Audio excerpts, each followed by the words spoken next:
define themselves. The embryonic stem cells will become tissue of everything in the lump. The adult stem cells will become cells of the tissue in which it finds itself. So when we talk about health, obviously adult stem cells suddenly become the real thing. This is where all the promise is in terms of health, because you want cells that become cells of the tissue in which they migrate. All this concept can be summarized essentially in this brief concept here, in this animation. So this represents essentially the blood circulation, and we have the bone marrow. It's obviously a schematic representation. When you have something happening in the body, the area that has the problem is going to start to release specific chemicals that have been well identified in science called granulocyte colony stimulating factor, GCSF. Forget about these terms, they're not important. But there's a compound very specific that is released. It migrates to the bone marrow, and when it reaches the bone marrow, it's going to start to trigger the release of stem cells from the bone marrow. Now these stem cells, when they're released, they don't know where to go. They're circulating everywhere in the body. They go everywhere. Sometimes I use this analogy. It's a little bit like if I take an apple pie fresh out of the oven and I put it somewhere here in the building and I tell you, go find it. What do? You don't know where it is when you start. You smell around, and when you walk in front of a room where the apple pie is, you stop and you say, that's here. And you enter into the room. Stem cells do the same thing. They circulate, and when they arrive in the tissue that has the problem, that tissue is releasing a very specific compound. Think of it as the apple smell, called stromal-derived factor 1, SDF1. When that compound touches the stem cell or reaches your nose, the stem cell turns around, and the mechanism here is that the moment that the molecule touches the stem cell immediately expresses adhesion molecule. So the stem cell is going to cling to the bone marrow, to the capillary, stop in the blood flow, and then will migrate in the tissue. And when it comes in contact with cells of that tissue, it is going to slowly become cells of that tissue, sort of replacing the tissue that is having the problem and bringing back optimal function in the tissue. That's what stem cells are doing in the body. Isn't it fascinating? It's an amazing process. And what I'm describing here in this drawing is taking place in the liver. The same thing is taking place in the brain. The same thing is taking place in the kidney.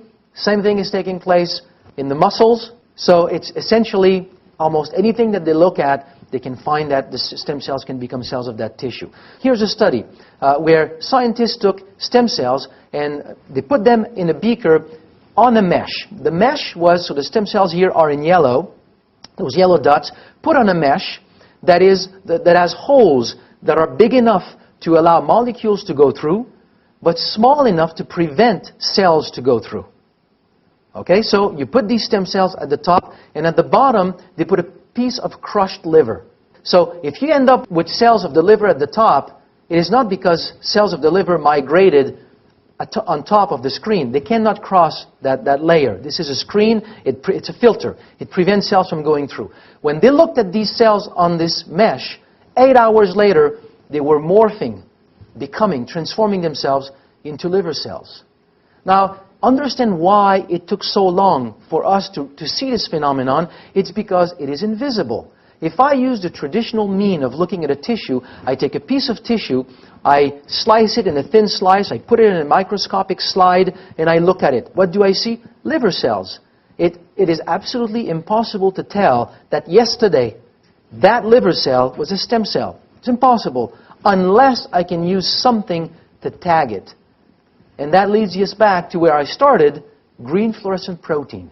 Extracted from a deep ocean jellyfish, it is a protein that is spontaneously fluorescent.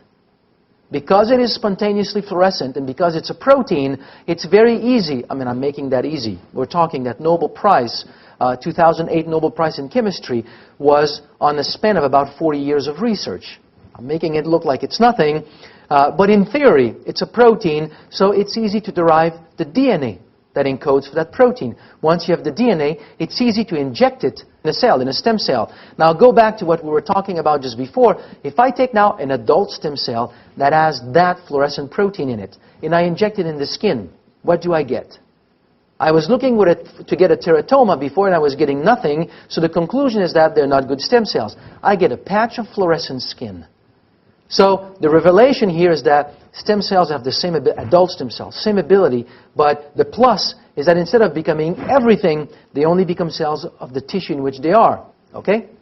So, and here's what cells will look like when they do glow with the presence of that protein. So what normally would be invisible becomes visible. So it's the tracking device that we use to see where whales are going. It's a tracking device to see that the stem cells are going into these different tissues and becoming cells of these tissues. Here's how all of this is sort of coming together in a few studies. The study of Orlik, that was done at the NIH. So I'm using studies here that are extremely strong, coming from very credible scientific teams. So Orlik, what he did was very simple. He irradiated mice, which kills all stem cells. And then I inject new stem cells, but with that protein, green fluorescent protein. So you have green fluorescent stem cells. And then I trigger a heart problem, lack of oxygen in the heart, which leads to the death of part of the heart tissue by tying up the coronary artery. And then they came back and they looked at the animal 2 weeks later. And what they could see is that the portion of the heart that was affected was now fluorescent green. Meaning that these cells that are now heart cells today, 2 weeks after, they came from the bone marrow. But what is beautiful in this is that they reached the area and they become cells of the heart on their own. There's a beautiful picture of this phenomenon.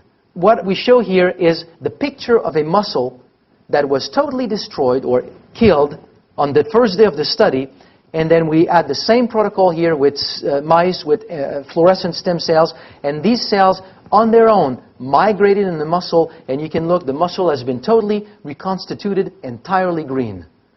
It's a great picture to show here what we're talking about. The moment we have that tool, it becomes almost like child play to reveal what stem cells are doing in the body. So now, the number of stem cells. What would happen if I put more stem cells in circulation? What happens in the power of stem cells like this to repair various tissues? So the same kind of studies. I use two groups of mice. I trigger a death of the cardiac tissue by tying up the coronary artery.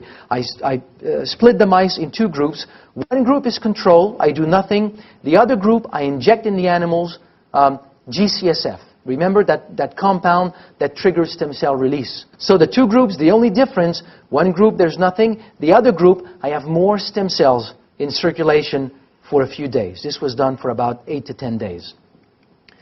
27 days later, when they looked at the control animals, you can see that in the heart there was a lot of scar tissue. This is the blue that you can see. Lots of scar tissue, no new blood vessels, 17% survival, so 83% fatality, and then very, very compromised cardiovascular function. This is when nothing is done. In the animal who had more stem cells circulating in their blood, in the same amount of time, we're talking about roughly a month, total renewal of the ventricular wall, no scar tissue, new functional blood vessels tying up in the other ventricles, 73% survival, and quasi-normalized cardiovascular function.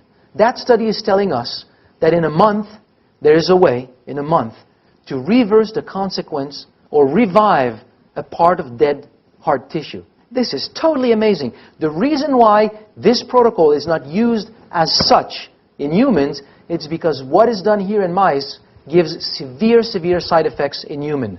If we use GCSF for a little bit more, too long, more than 5-6 days, the consequences are heart attack, stroke, fairly severe side effects. So the idea of telling you, well, to help you from your first problem, we're going to give you, a heart attack. It's not a good trade-off. It's not a great marketing message. So these compounds are not ready to go to market, but they demonstrate a phenomenon that is very, very interesting. Now, GCSF is a powerful, powerful mobilizer of stem cells, meaning it triggers a vast release, a huge release of stem cells from the bone marrow.